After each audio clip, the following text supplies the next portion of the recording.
Good afternoon. I am Debbie McKeever, founder and owner of Strong and Healthy Temple, a virtual holistic health and wellness coaching practice where we focus on helping clients to transform by shifting their mindsets. And you are probably wondering why I'm sitting out here on this nice fall day wearing a turban. It was a hair wash day for me today, and of course I was going to wait until I actually looked uh, decent to record the video, but I don't do scripted recording, so I have to kind of record things when they're fresh on my mind. So if you could pardon my look, maybe listen and not look, or try not to let the turban be a distraction. Anyway, apologies for my appearance, but again, I just wanted to get the message out while it was fresh on my mind. I was thinking about having faith when the physical circumstances suggest something different, or suggest the opposite of what you're believing for, what you have faith for. And usually that is what happens when you have faith for something, or when you believe in for something, or trying to manifest something. Usually something appears in the physical realm to suggest something completely opposite than what you're believing for. And faith, of course, is, it's like walking in the darkness without a flashlight, or walking around in the light with your eyes closed. It's like Bill Winston says, and I say this in another video that I'm probably going to post later. He says that you only need faith for the things that you can't see. And so, not only can we not see it, but again, a lot of times the physical realm will suggest, just the opposite of what we're believing for. I was watching Bill Winston's faith conference on last week, and Dr. Leroy Thompson was on there, and he was talking about having ownership faith. And by that, he was talking about the God kind of faith, and, just using Christ as an example. How he used his oneness with God, and he had, just an unshakable faith. He didn't beg for things. He just, he commanded them, or he just, he simply gave thanks, because he knew that whatever he spoke, just like in the beginning, when creation was spoken into existence, being in the image of the Creator, he knew that he had that same authority.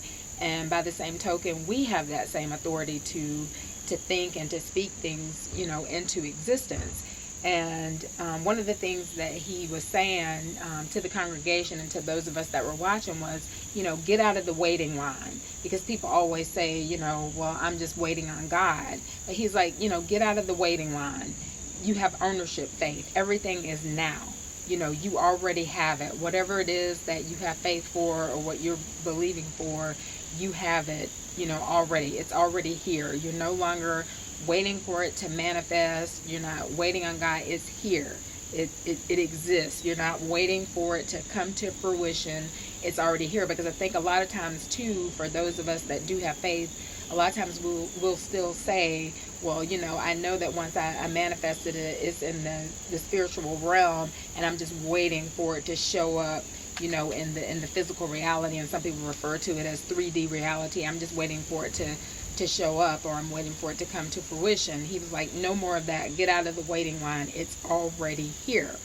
And you might be thinking, because you might be like checking your bank account and thinking, okay, well, it's still not here. If you're believing for money, or if you're believing for your dream job, you may still not have heard anything yet. Or if you're believing for a specific relationship and things are still, appear to be downhill, in the physical realm, or what you can see or sense with your physical senses, whatever it is that you're believing for, the suggestion is still that it's not here. And I want to give you an example that hopefully will encourage you. I don't know if you've ever read this. If you haven't, you can go over and take a read for yourself. It's in the Bible in 2 Kings, I think it's chapter 6, where Elisha and his servant are involved in this particular Bible story. And the king of, I think the country was Aram, he was hot mad with the prophet Elisha. Not Elijah, but his his mentee, his protege, Elisha. And so he had sent an army of chariots and horses out, and they had Elisha and his servant surrounded. And of course his servant was afraid, and so Elisha had spoken to his servant and said, don't be afraid, they that are with us are greater than them, that you see.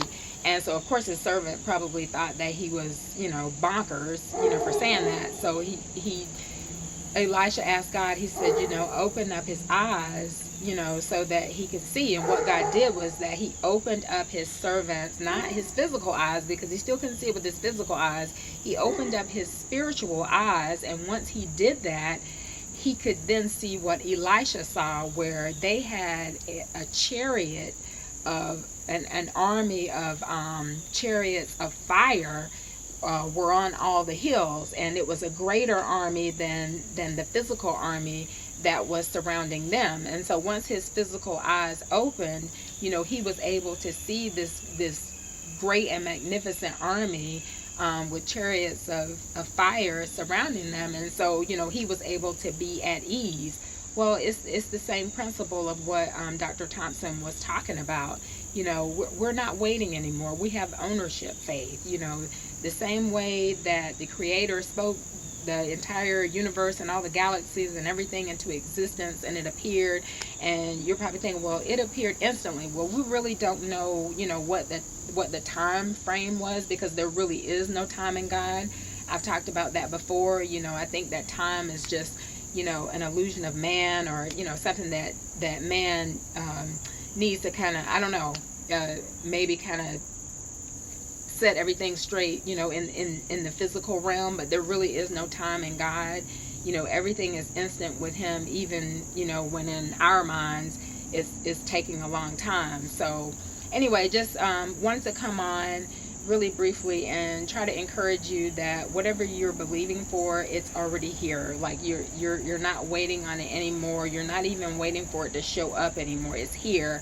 And so just ask God to open up your spiritual eyes so that you can see it. And I don't know how long that's going to take for you or for me or for anybody, like it did with Elisha's servant, where once his spiritual eyes were open, he saw what Elisha saw all along. And so once our spiritual eyes are open, we can see what Dr. Thompson is seeing, on our behalf, what he can already see, because he's in a higher dimension spiritually. And dimensions aren't really a place, dimensions are mental. They're in our minds. So anyway, just like I said, I wanted to come on really briefly. If you like this video, please give it a thumbs up. I would love for you to subscribe to the videos. Hit the bell icon to receive notifications of when I release new videos. Share the videos with your network, even though I'm wearing a turban. Thank you for watching, and have a fantastic day.